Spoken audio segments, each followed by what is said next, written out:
Rose apple ಎಂದು ಕರೆಯಲ್ಪಡುವ water apple ಅನೇಕ ಆರೋಗ್ಯ ಪ್ರಯೋಜನಗಳನ್ನು ಒದಗಿಸುತ್ತೆ. ಫೈಬರ್, ವಿಟಮಿನ್ ಸಿ, ಆಂಟಿ ಆಕ್ಸಿಡೆಂಟ್ಗಳು, ಕ್ಯಾಲ್ಸಿಯಂ ಮತ್ತು ಪೊಟ್ಯಾಷಿಯಂನಂತಹ ಪೋಷಕಾಂಶಗಳು ಮತ್ತು ನೀರಿನಾಂಶಗಳಿಂದ ಸಮೃದ್ಧವಾಗಿದೆ. ಇದು ದೇಹವನ್ನು ಹೈಡ್ರೀಕರಿಸಲು, ಜೀರ್ಣಕ್ರಿಯೆಯನ್ನು ಸುಧಾರಿಸಲು ಮತ್ತು ರೋಗ ನಿರೋಧಕ ಶಕ್ತಿಯನ್ನು ಹೆಚ್ಚಿಸಲು ಸಹಾಯ ಮಾಡುತ್ತೆ. ಆದರೆ ಈ ಹಣ್ಣು ಸೇವನೆ ಎಲ್ಲರಿಗೂ ಸೂಕ್ತ ಅಲ್ಲ.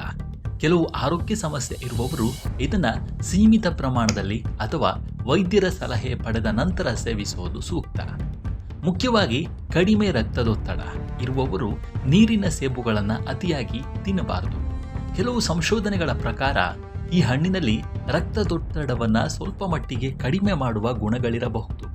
ಈಗಾಗಲೇ ಕಡಿಮೆ ರಕ್ತದೊತ್ತಡ ಸಮಸ್ಯೆ ಇರುವವರು ಹೆಚ್ಚಾಗಿ ರೋಸ್ ಆಪಲ್ ತಿಂದರೆ ತಲೆ ತಿರುಗುವಿಕೆ, ದೌರ್ಬಲ್ಯ ಅಥವಾ ಆಯಾಸದಂತಹ ಸಮಸ್ಯೆಗಳನ್ನು ಅನುಭವಿಸಬೇಕಾಗಬಹುದು.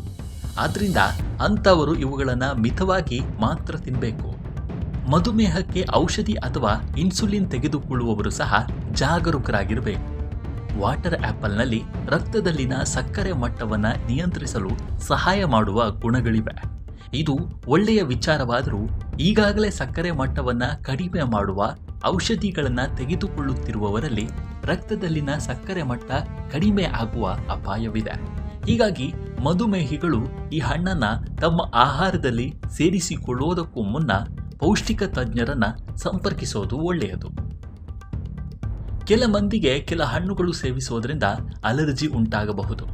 ಚರ್ಮದ ಮೇಲೆ ದದ್ದು, ತುರಿಕೆ, ತುಟಿ ಅಥವಾ ನಾಲಿಗೆಯಲ್ಲಿ ಊತ ಅಥವಾ ವಾಟರ್ ಆಪಲ್ ತಿಂದ ನಂತರ ಉಸಿರಾಟದ ಸಮಸ್ಯೆ ಮುಂತಾದ ಲಕ್ಷಣಗಳು ಕಂಡುಬಂದರೆ ತಕ್ಷಣ ಇವುಗಳ ಸೇವನೆ ತಪ್ಪಿಸಿ.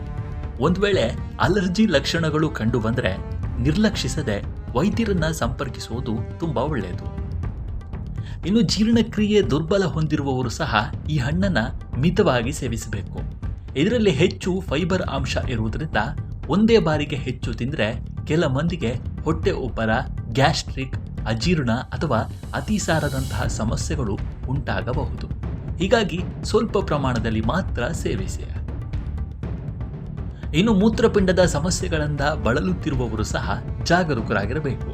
ವಿಶೇಷವಾಗಿ ವೈದ್ಯರು ಪೊಟ್ಯಾಷಿಯಂ ಅಥವಾ ಇತರ ಖನಿಜಗಳನ್ನು ಮಿತಗೊಳಿಸಲು ಸಲಹೆ ನೀಡಿದರೆ ಈ ಹಣ್ಣನ್ನು ಸೇವಿಸುವ ಮುನ್ನ ವೈದ್ಯರ ಸಲಹೆ ಪಡೆಯುವುದು ಅಗತ್ಯ.